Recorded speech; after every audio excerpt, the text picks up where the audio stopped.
On a tous des objectifs plus ou moins ambitieux et il y a plusieurs facteurs à considérer pour pouvoir les réaliser. Ces facteurs, ils vont te permettre de structurer ta vie selon ton objectif. Pour pouvoir les réaliser rapidement, il faut qu'ils soient mesurables, atteignables. C'est la méthode SMART qu'on verra dans une autre vidéo. On va partir du principe que tu as ton objectif. Du coup, on va voir les 4 points qu'il faut aborder pour pouvoir être apte à réaliser son objectif, se mettre dans le bain. Si je dois résumer cette vidéo en intro, comme ça t'as pas besoin de rester jusqu'au bout. LOL. Je dirais que tout ton environnement doit être propice à ton objectif. Donc le premier point, c'est s'immerger dans son domaine. Quand je parle d'immersion dans son domaine, c'est vraiment un côté mental. S'identifier à ce qu'on veut devenir, ne pas avoir le syndrome de l'imposteur et s'approprier ses connaissances. Se dire que oui, on peut évoluer. Parce que souvent, quand on apprend quelque chose et qu'on en parle à quelqu'un qui le sait déjà, on se sent pas légitime d'en parler. Si on prend l'anglais par exemple, il faut vraiment se dire que voilà, on est anglais. Quand on apprend l'anglais, on est l'anglais, on parle anglais. Il faut vraiment se le dire, se l'approprier, incarner le sujet. Et au-delà du côté mental, on a 3 autres facteurs qui font la suite de cette vidéo et on va voir ça maintenant.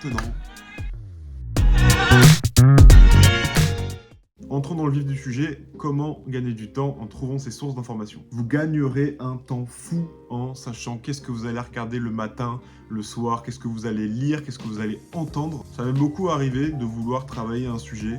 Je vais sur internet, je cherche des articles à droite, à gauche et je sais pas trop quoi regarder. Et en fait, je perds un temps fou parce que elles sont pas pertinentes les infos que je trouve. Au final, j'ai la tête un peu partout et voilà, je sais pas trop quoi faire. Donc, déterminez vos sources.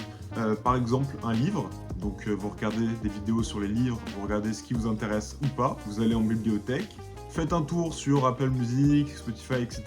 pour trouver un podcast. Regardez les commentaires pour trouver le meilleur. Exploitez une intelligence artificielle, choisissez laquelle et posez-lui des questions à longueur de journée. Et cherchez un youtubeur, une youtubeuse qui parle du sujet et que vous aimez bien. Si vous trouvez votre mentor, que ce soit en podcast, en livre ou en vidéo, vous allez vous référer à ce qu'il dit, à son point de vue, ça va vous aider dans l'apprentissage. Qu'est-ce qu'on fait de toutes ces sources d'informations? Comment on les met dans notre quotidien? On voit ça dans la 3e rubrique. Instaurez une routine en lien avec vos objectifs. Moi, tous les matins, je vais marcher et j'écoute un podcast. Si vous voulez savoir lequel, c'est celui d'Eric Flag. En vous disant, voilà, tous les matins, j'écoute un podcast. Le soir, je lis 3 pages. Le midi, je fais des recherches sur Internet. Au lieu de je le fais quand j'ai le temps, vous allez pouvoir avancer sur le sujet en structurant vos idées, que d'ailleurs, vous pouvez noter sur un papier. Par le pouvoir de l'effet cumulé, concept qui a été inventé et écrit sur un livre, qui consiste à faire 5 minutes une tâche par jour, va changer votre vie parce que c'est un effet exponentiel. Vous savez, comme en bourse, quand on gagne 3% par an, on ne gagne pas 9% au bout de 3 ans, c'est un effet exponentiel, on gagne plus que ça. Si vous progressez de 1% par mois, le premier mois, vous serez peut-être à 1,01, mais le deuxième, vous allez prendre 1% de 1,01. Alors vous serez un peu au-dessus. Mais au bout de 4, 5, 10 ans, 20 ans, vous serez comment? Imaginez-vous comme ça. Alors mettez en place votre routine et vous allez voir qu'elle va évoluer, ce qui va vous faire grandir. Et enfin, et c'est le plus compliqué, vous allez devoir faire votre entourage selon vos objectifs. Adieu aux relations toxiques, adieu aux relations négatives. Vous devez trouver des gens avec lesquels vous parlez de sujets intéressants qui vous élèvent vers le haut, des personnes ambitieuses. Pour cela, vous pouvez aller dans des associations sportives, dans des associations culturelles, aller voir des conférences, aller faire du sport, faire des vidéos sur les réseaux sociaux, sortir dans la rue, aller parler avec des gens, c'est compliqué aussi. Petit aparté, je vous laisse aller sur mon Insta en description, je vais créer des groupes avec les gens qui sont intéressés par le développement personnel. Allez-y, ça coûte rien. Et n'hésitez pas à vous abonner aussi par la même occasion.